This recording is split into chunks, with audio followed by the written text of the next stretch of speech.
It's really not a good time to be a Democrat.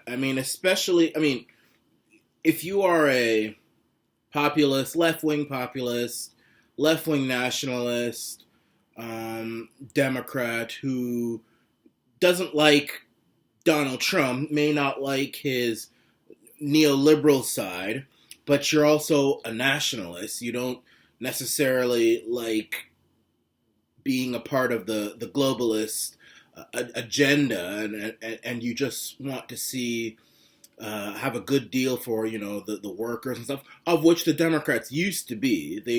That used to be the Democrat Party mantra.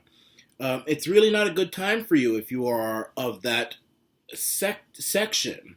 Um, as bad as you think Bernie Sanders is, and I'm not saying I would ever vote for him, but the one thing you can't say about Bernie Sanders is that he is a globalist to the extent whereby, these Democrats, a lot of people say that the Democrats are anti-capitalist, and that's not necessarily true.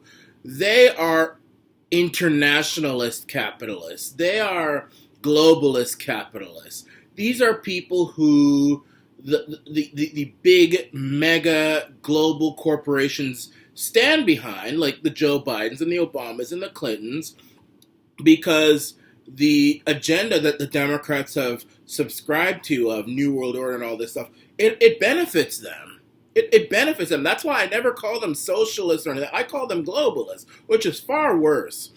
But the thing is with Bernie Sanders, he wants to stop a lot of these foreign Middle Eastern wars, which I applaud. He wants to get along with nations like Russia, which I applaud.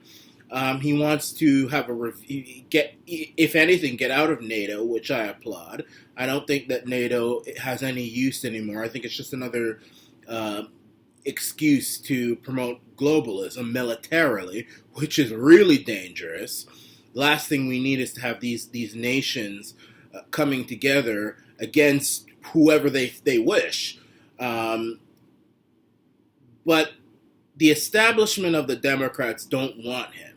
And you have to pay attention to this. I've seen a lot of older people attack Bernie Sanders, a socialist, and I understand what you're saying. He's a socialist. He wants to tax you at 90%, all that stuff. I do think that his heart is in a good place. I do agree that we should figure out a way to make college and university more affordable and give workers a better deal. But the way he wants to do it would destroy the U.S. economy. The U.S. economy would completely collapse. In fact, people would probably live worse. But that's not what this video is about. The thing is that I am alarmed at the way that the Democrat establishment is coming together to destroy him. And I wish that we had Julian Assange and Wikileaks to come out and investigate and see what the plan of the Democrats is to get him again, because we all saw how they did it in 2016. I know Donna Brazil doesn't want to hear that, and she's working for Fox News now. But they shafted Bernie Sanders in 2016, and it looks like they're doing the same thing again. Hillary Clinton, just the other day, completely lied about his work history. Now, Hillary Clinton came out and said that Bernie Sanders never had a job until he was 41. Okay, that's what Hillary Clinton said. And I don't know why Hillary's still talking. If I was Hillary, I would bow out gracefully. I would never... nobody likes Hillary Clinton. She has lost... Every time she's run for president, she's lost humiliatingly. And now she's come out and says that Bernie didn't get a real job until he was 41. But his resume shows that he's been working many jobs well before 41. Why would you lie about it? This is just the height of despotism now. All the candidates who are dropping, Bloomberg and all these people, they're going behind Biden. I want to see what's going on behind the scenes here. What is it? Is it because Bernie threatens their globalist agenda? And the Democrats are lock, stock, and barrel with the globalists. And Bernie Sanders is not perfect, okay? Bernie Sanders would destroy the American economy. But for you to now go to the point of lying about him, Here's what the former Secretary of State says. And this is from CNBC, she's had some tough words for her former political rival and current Democrat presidential hopeful Bernie Sanders in her Hulu documentary called Hillary. In particular, Clinton says Sanders didn't start working until he was in his 40s. Sanders, according to her, was a career politician. He didn't work until he was 41, and then he got elected to something. It was all just baloney, and I feel bad that people got sucked into it, Clinton says in the 4-part Hulu docuseries about the 2016 presidential race. Well, even if that was true, the thing is that Hillary Clinton's political history is all a joke anyway. Fact is that Hillary would not have gotten where she is if it wasn't for her husband. Bernie Sanders, I mean, okay, he may have been a politician all his life. Maybe he did work until he was 41. It's not true. His resume will show it's not true. But at least he got where he is by himself. You know, as crazy as you think he is, at least he got there by himself, and I respect him for that. Anybody who gets to a high position and they do it on their own, I respect. Clinton, on the other hand, I mean, first of all, she is the ultimate career politician, and she's only done and that's only possible because of her husband. So she's an ultimate insider, an ultimate politician, thanks to someone else.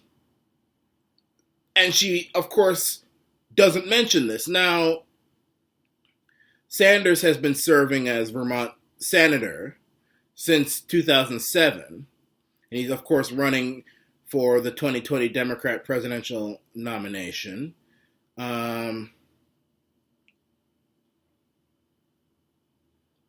So there's a 3-page resume.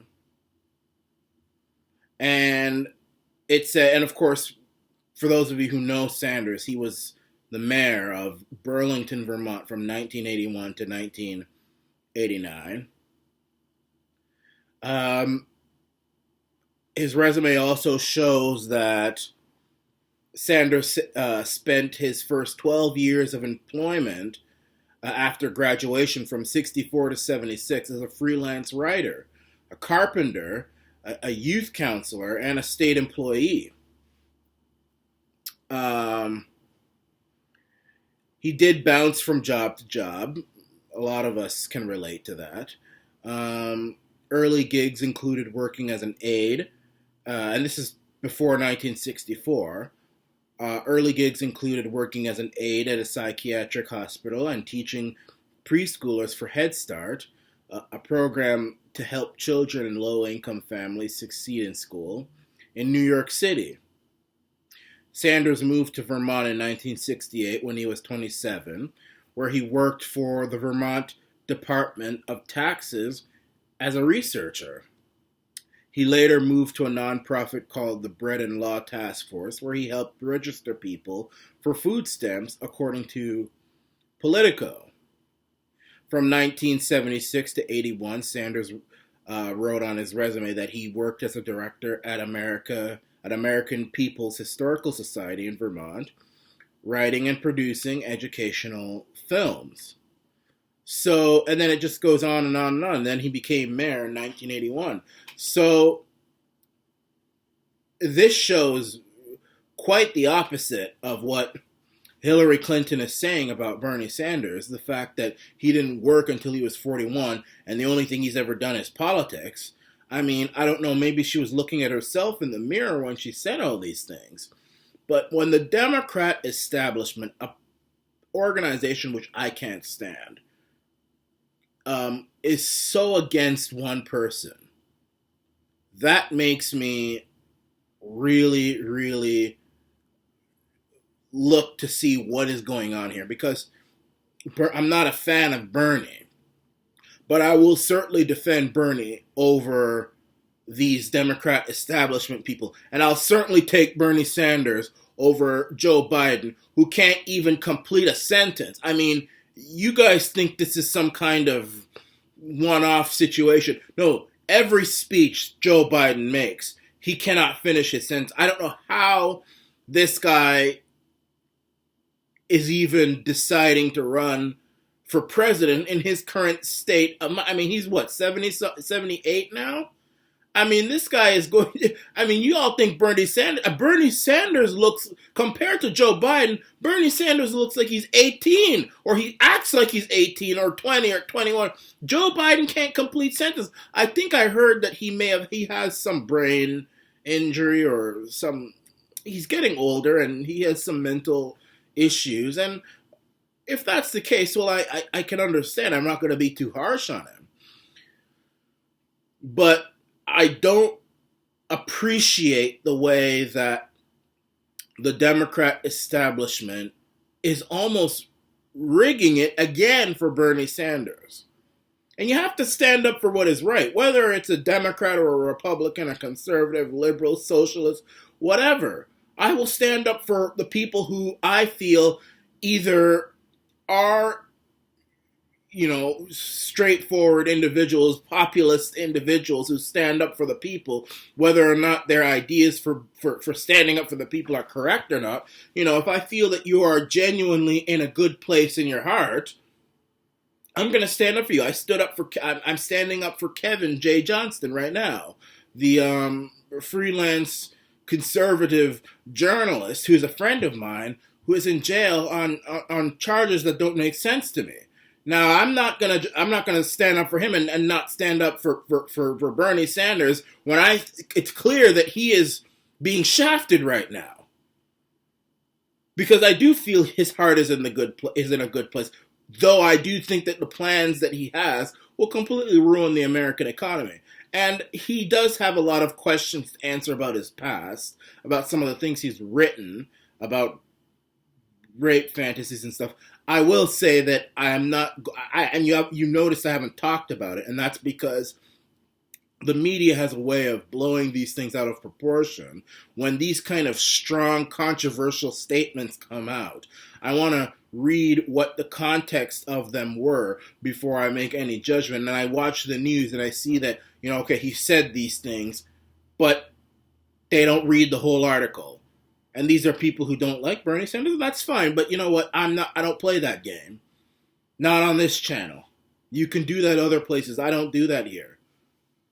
But I would sooner take Sanders over Biden. Really, I would. And it's really sad how, you have the Republican, and I'm an independent. I'm not a part of any party. But you have the Republicans who, they have a leader whom they feel is for the people, and he is for the most part, not on foreign issues. On foreign issues, he's for the Zionists, but on domestic issues, he is most certainly for the people. A right-wing populist, a nationalist, someone who puts his country first. They got that guy quick. And the Republican establishment, the globalist conservatives, the globalist Republicans, the CPAC crowd, the Ted Cruz crowd, they're chastised now. They have been castrated now. They are forced to sit down and shut up and follow Donald Trump to the path of domestic righteousness.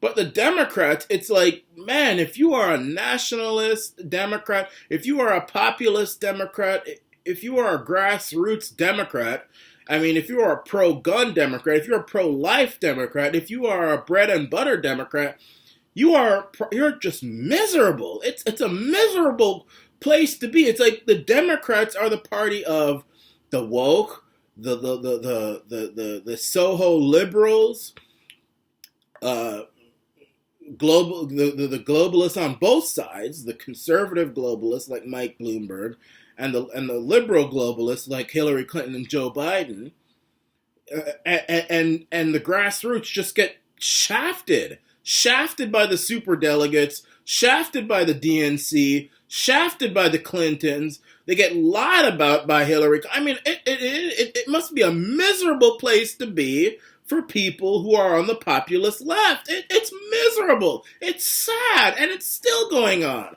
I think these guys should just if they can't give themselves to support Republicans, which I'm not encouraging them they do, support the Greens, for crying out loud. The Democrats, They only care about themselves, it seems. Joe Biden, give me a break. I'm just glad that Michael Bloomberg left the race. I mean, Bloomberg, I can tell you, if the Democrats wanted to see a very miserable night on November the 7th or the 4th, whenever the election is, they would have had Mike Bloomberg as their nominee. I've heard people say that Sanders would be crushed by Donald Trump. That's not necessarily true. Don't count Sanders out. I would fight twice as hard, because the thing with Sanders is that he's got a following, a loyal following. Michael Bloomberg doesn't have that. A few people may have heard of him on commercials, and they may support him, Judge Judy and all this kind of stuff. But really, I mean, if he makes even the slightest mistake, they'll all run away and leave him.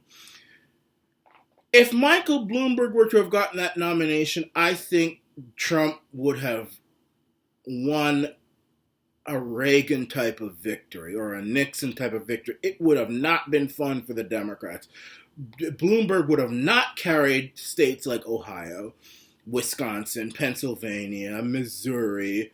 I don't even think he'd probably very barely carry Virginia, but he would lose, and he would lose viciously. Michael Bloomberg is somebody that people just don't like, and on top of that, he's a snob as well. And he doesn't like black folk either. And the black people, you better be on their good side if you're a Democrat nominee, because they are the ones, if one for black folk, there would be no Democrat Party. They're the last remaining demographics in the United States that really give their stomp down loyalty. I mean, I think you could probably announce that you're going to put black folk back in slavery if you're a Democrat. They'd probably still support you. I mean, it's sad. It's pathetic. And that's one thing that I really hope will change with the next generation. I really hope it does. Stop having black people vote 90% of the time for that. It's embarrassing. It's pathetic. I mean, Hispanics don't do it. The Chinese don't do it. The white folk don't do it. Come on. Please. Even the South, which is supposed to be Republican territory, they don't vote 90% with Republicans. It's pathetic. I don't think any demographic should be that loyal to a political party. That leaves you to be exploited. But I don't even think they would support Michael Bloomberg, to be honest with you.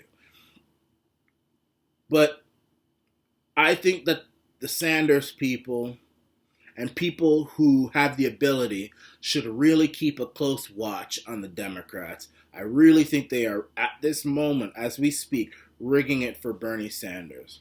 I think they're doing everything they can to make sure that Bernie Sanders does not get the nomination. Not saying that I support him, but you know what? I think that these things should be done fair and square. And right now, I think that there is a vendetta against him. And I think the reason why there's a vendetta against him is not because he's a socialist, but because he would break, in his own way, he would break the globalist stranglehold on America, whether it be stopping these wars which only benefit Zionist Israel and the globalist system and the banksters, central banksters, and the big oil companies, these trade deals. I mean, he would at the very least correct them, like Donald Trump is doing, getting us out of NATO, Donald Trump has reversed on that. But he would, and that is the real reason why the Democrats don't like him. They don't give a damn that he's a socialist. That is the real reason why the Democrats don't want him. Because they, just like the establishment Republicans didn't want Trump, the establishment Democrats and the establishment Republicans are on the same ship heading towards the iceberg of globalism. This is the Arana Nation.